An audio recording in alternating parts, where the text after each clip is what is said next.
What's up YouTube, Capital G here. Got some awesome Trickstar duels for you guys to check out. And if you thought that this deck was already frustrating to deal with, man, you have not seen anything yet. This spicy tech card makes this deck so much more annoying. And I think most people would consider Trickstar probably top 3 most annoying decks to duel against in Yu-Gi-Oh! Which maybe I'm in the minority. I actually really love Trickstars. It's not just the artwork and the fact that the cards look really gorgeous. Plus I love ultra rares, but I really like that. I really like the fact that the name kind of represents how Trickstars want to play and what the deck really does. You know, some people say the deck doesn't have a win condition, but I think its win condition is just like being annoying. Like, it does all this like really annoying things that just irk your opponent, like doing these little small increments of like 200 burn damage that eventually add up, and locking down your opponent's back row with the light stage and then like forcing them to either activate it or send it to the graveyard. So the reason this card Clashing Souls is good is because it can act as a more punishing honest with Trickstars. We all know that one of the biggest Achilles heels of Trickstars, or one thing that they really struggle with, is when their opponent has like a really big monster on the board. Even when Trickstars like Kaiju, one of their opponent's monsters, a lot of times like they have to make Akashic Magician, or they have to have like an Honest or something like that. Otherwise they can really get beat down easily by something like a Borolo Dragon, and that card can honestly just kill them. But Clashing Souls is kind of like that honest pseudo effect. So essentially what this card does is, when you have an attack position monster and your opponent does too, if those monsters are battling and your monster is weaker, you can actually use this card during damage calculation. And what it does is, during that battle, or during that damage calculation of that battle only, your Trickstar monster would gain 500 attack. Now it costs you 500 light points, and you can keep paying 500 light points until your monster becomes stronger than your opponent's, and then your opponent can pay 500 light points to make their monster stronger than yours. And basically you keep doing that back and forth until one player chooses not to pay life points anymore. But here's the kicker, and it kind of becomes like a chicken game. If you guys remember the card Chicken Game, where the two guys are like driving towards the end of the cliff, like they're drag racing and playing a game of chicken, this card basically becomes that. It becomes kind of a a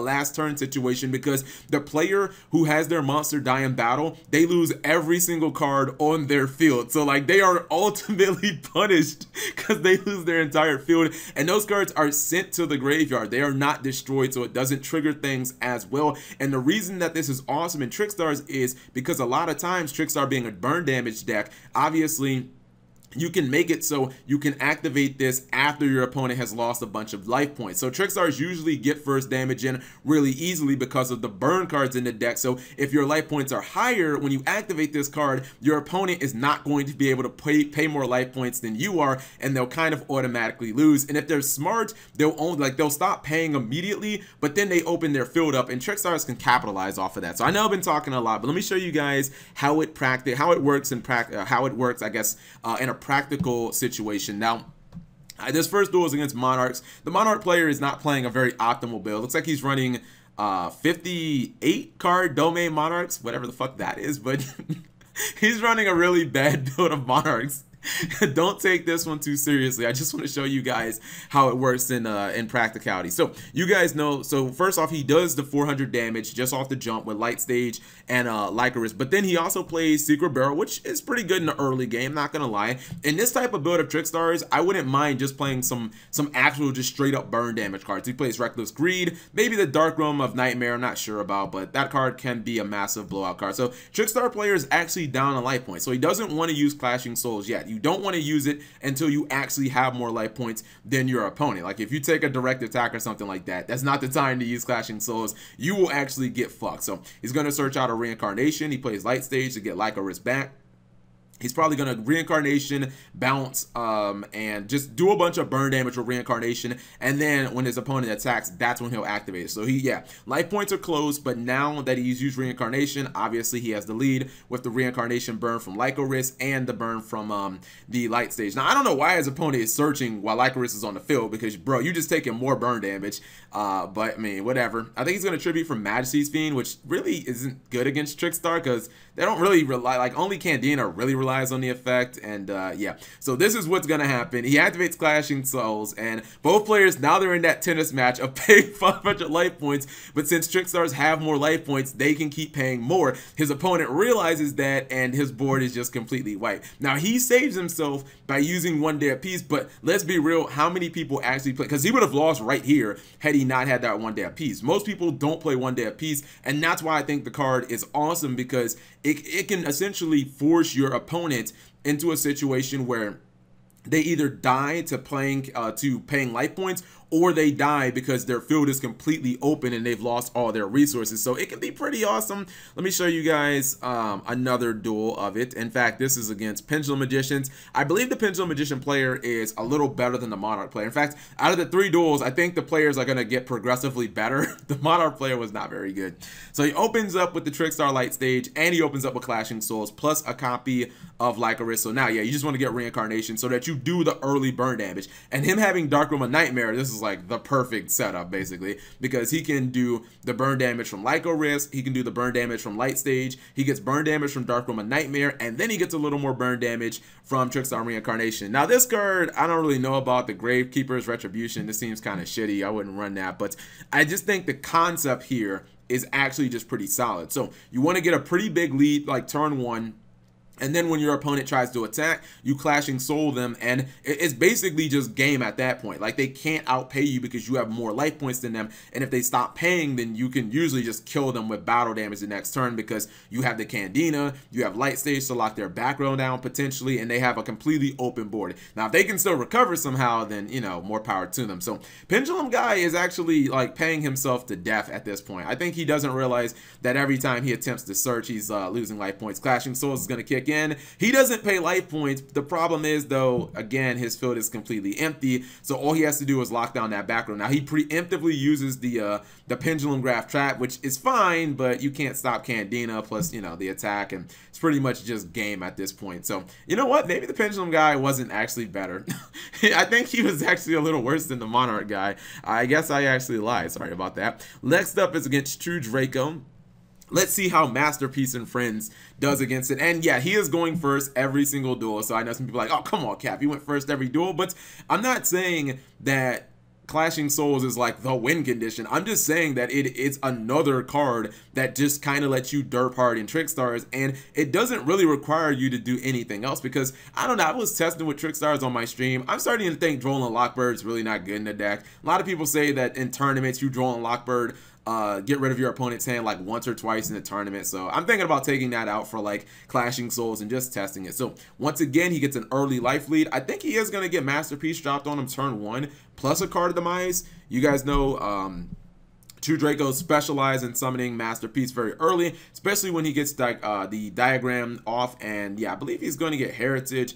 He should be able, he's already popped the Light Stage, but he is still paying himself pretty much to death. He is just going to go ahead and pop the Lycoris. He takes a big attack, but it doesn't matter. Again, you just want to keep your life points basically ahead of your opponents. Now, there is a small gap here because Masterpiece is so much stronger than Lycoris. You got to make sure that the gap is not too big, otherwise you will kill yourself. He's going to pop Lycoris, but I think he's just going to search Lilybell. He's going to get some more damage in, and that damage from Lilybell, essentially, which is what, 1,000 damage when you add it with Light Stage, that basically evens up the gap a little more. And I think when he attacks with Candina, he's going to go ahead and activate Clashing Souls, and this guy is going to try and pay him, but it doesn't work. He stops paying, and then he realizes that he's lost because he can just summon the Lycoris back, and that's basically game from there. So just another way to derp with Trickstars. I actually think that this is it's really hilarious, to be honest, the fact that your opponent attacks, and I really think a lot of people will try and outpay you because they don't really understand how Clashing Souls works,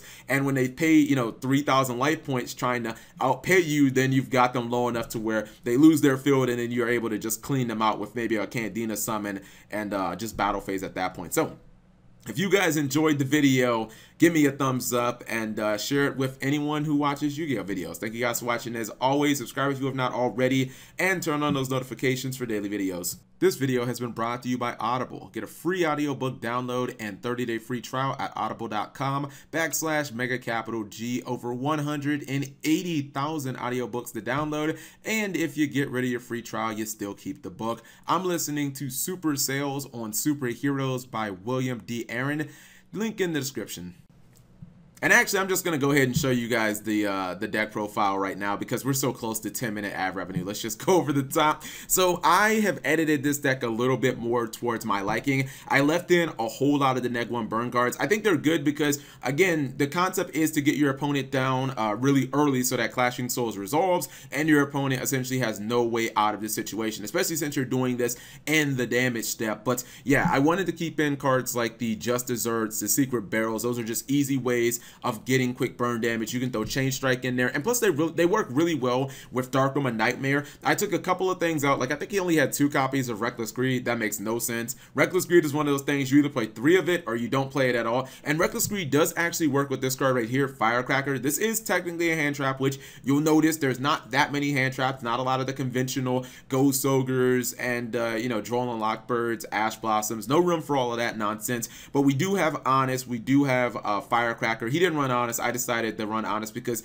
I think if you're going to run Trickstars, run Honest. It's just another fantastic card for the archetype. Gets rid of one of your opponent's big problem boss monsters and then kind of opens up the way for you to do damage. But Firecracker is a card you can discard it from your hand and do 1,000 damage. This is a really good card to use when your opponent attacks into a Clashing Souls play, just to make it so that you have that edge on them so that they can't beat you in that Clashing Souls duel. Now you have to give up your draw phase, but I mean, you do have your 3 copies of Reckless Greed, so hopefully you can stack these. And honestly, once you resolve Clashing Souls, you probably, if you resolve it correctly as you see in the duel, you're going to probably win the duel anyway. So like that next draw phase is not going to be all that important. The rest of the deck is pretty much just pretty standard. I mean, you only have 3 cards or 2 cards in here that are really kind of out of the ordinary for Trickstars. Everything else, like even the burn cards and the Reckless Greeds, I wouldn't consider those completely out of the ordinary. The only ones that are, I would consider out of the ordinary to me, are Firecracker and Clashing Souls. But considering